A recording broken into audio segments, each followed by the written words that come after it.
Hi.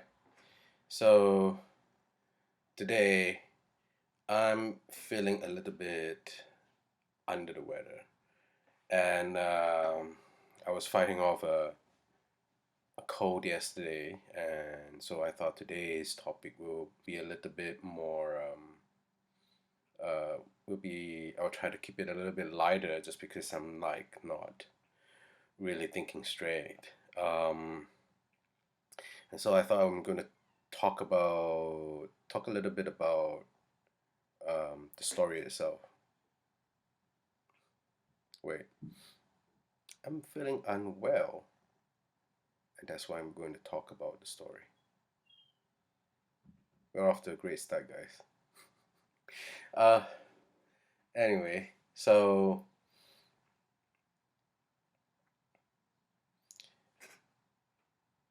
I'm a I'm a visual effects artist. I've been one for quite a few years now. And so when I was writing this story, it's like so my writing style works more like it's more like describing something.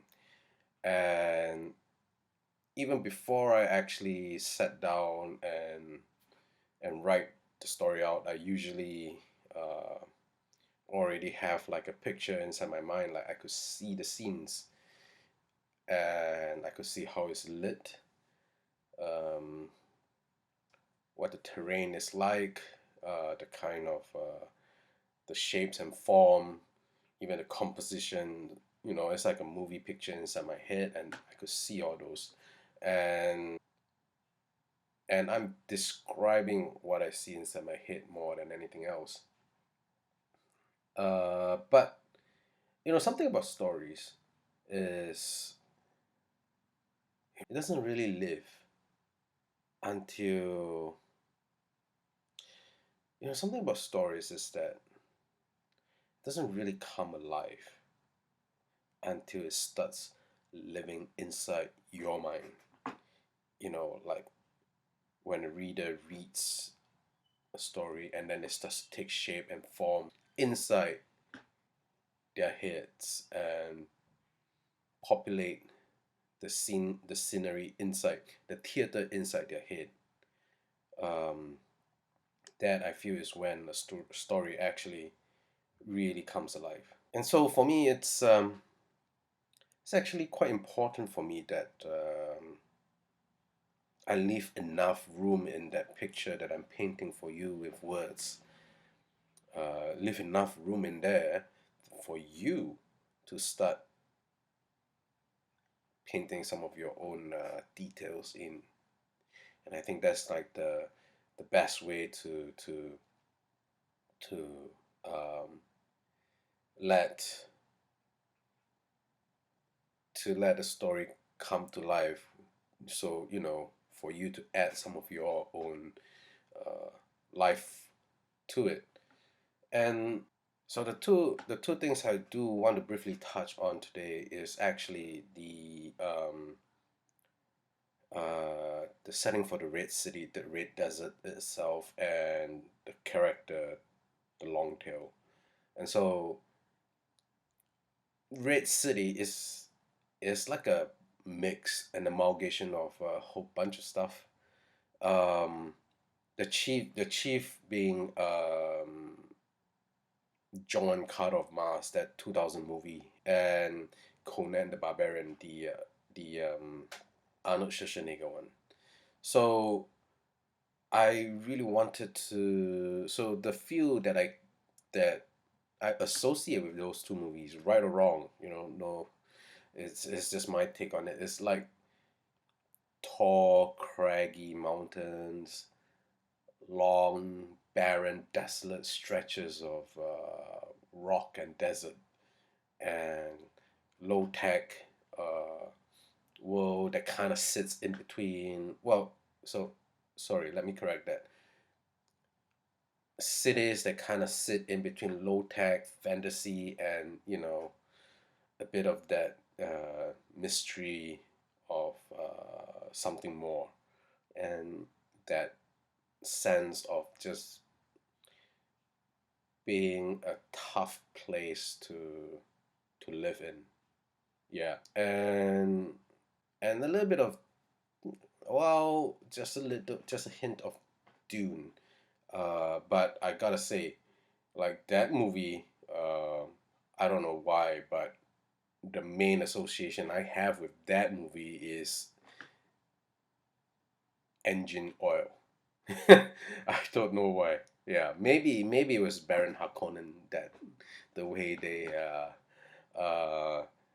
created that visual look for Baron Harkonnen, that gave me that sense. But I always felt Dune to be engine oil for some reason.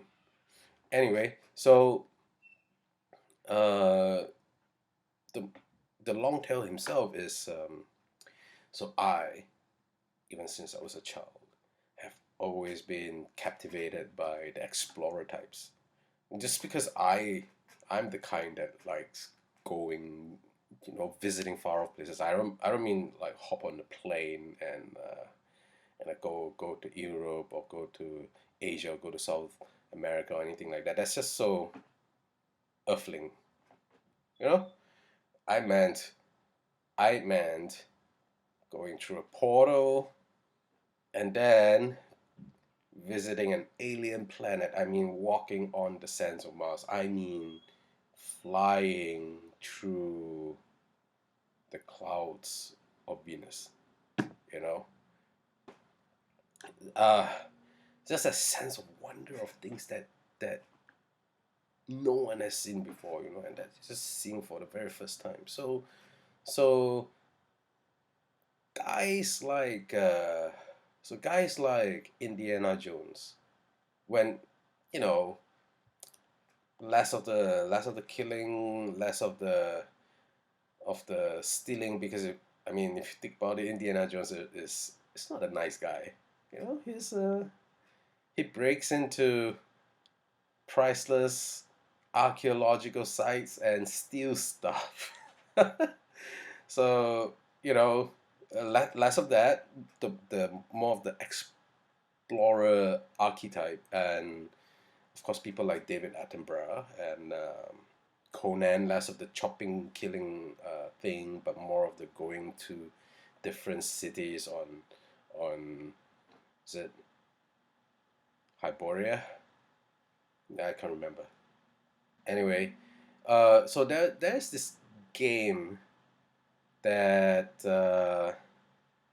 that really captivated my imagination. It's called East, Wanderers from East, Ancient East. Uh, it's actually named after a legendary city, I think from, is it Wales? Yeah. Anyway, it was like, it's basically this red-headed swordsman has who doesn't speak. That's the best part. I think you kind of see where I'm getting all my influence from.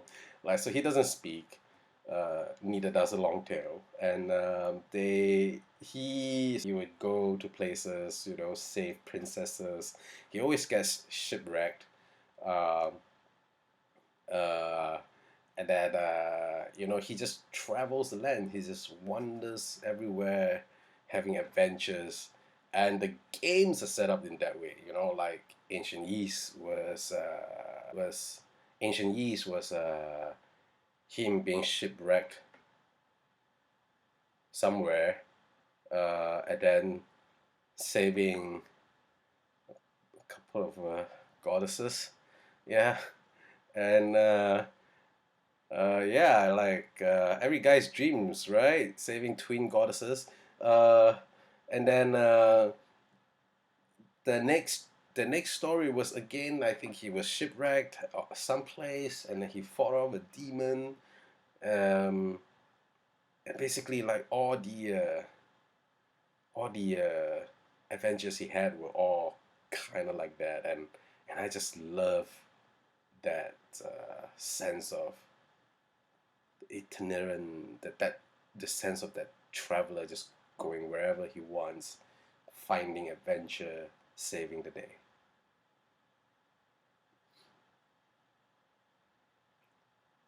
The music of that game, that series of games, is amazing. So check it out. Hmm. Yeah. So before I leave off, I would absolutely love to hear from you guys. Don't let me keep talking into the void. Send me comments, send me email. If I can answer them, I will. I would absolutely love to hear from all of you, and keep reading my stuff.